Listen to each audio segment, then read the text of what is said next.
Hey അസ്സലാമു അലൈക്കും, welcome back to my channel. അപ്പോൾ ഇന്നത്തെ വീഡിയോ വന്നിട്ട് ഒരു മുട്ട വെച്ചിട്ട് എങ്ങനെയാണ് നല്ല പെർഫെക്റ്റ് ആയിട്ടുള്ള ചോക്ലേറ്റ് സ്പഞ്ച് റെഡിയാക്കാനാണ് കാണിക്കാൻ പോകുന്നത്. അതിന് വേണ്ടിയിട്ട് ബൗളിലേക്ക് ഒരു മുട്ട പൊട്ടിച്ച് വെച്ചിട്ട് ഒരു ടീസ്പൂൺ വാനില എസൻസ് കൂടി ആഡ് ചെയ്തതിന് ശേഷം ഇതുപോലെ ബബിൾസ് ഫോം ചെയ്യുന്ന രീതിയിൽ അവരൊന്ന് ബീറ്റ് ചെയ്തിട്ട് അതിനുശേഷം 1/4 കപ്പ് പഞ്ചസാര പൊടിച്ചതും കൂടി ആഡ് ചെയ്യുക. എന്നിട്ട് നല്ല ഫ്ലഫി ആകുന്നവരെ ബീറ്റ് ചെയ്തെടുക്കുക. അതിനുശേഷം അതിലോട്ട് ഒരു ടേബിൾ സ്പൂൺ ഓയിൽ ചേർത്തതിന് ശേഷം ലോ സ്പീഡിലോട്ട് ഒന്ന് ബീറ്റ് ചെയ്തെടുക്കുക.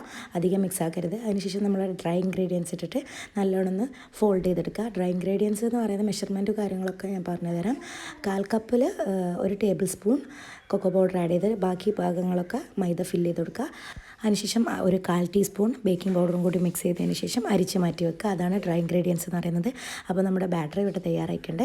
നമ്മൾ പാനിലോട്ട് ബട്ടർ പേപ്പറൊക്കെ സെറ്റാക്കി വെച്ചിട്ടുണ്ട്. അതിലോട്ട് ഒഴിച്ച് കൊടുത്തിട്ട് ഒന്ന് ടാപ്പ് ചെയ്ത് കൊടുത്തതിന് ശേഷം 20 മിനിറ്റ് നമുക്ക് ബേക്ക് ചെയ്തെടുക്കാം. അപ്പോൾ എല്ലാവരും വീട്ടിൽ ട്രൈ ആക്കുക. വീഡിയോ ഇഷ്ടമായിട്ടുണ്ടെങ്കിൽ ലൈക്ക്, ഷെയർ ആൻഡ് സബ്സ്ക്രൈബ്. മറ്റൊരു വീഡിയോ എടുക്കാൻ. അസ്സലാമു അലൈക്കും.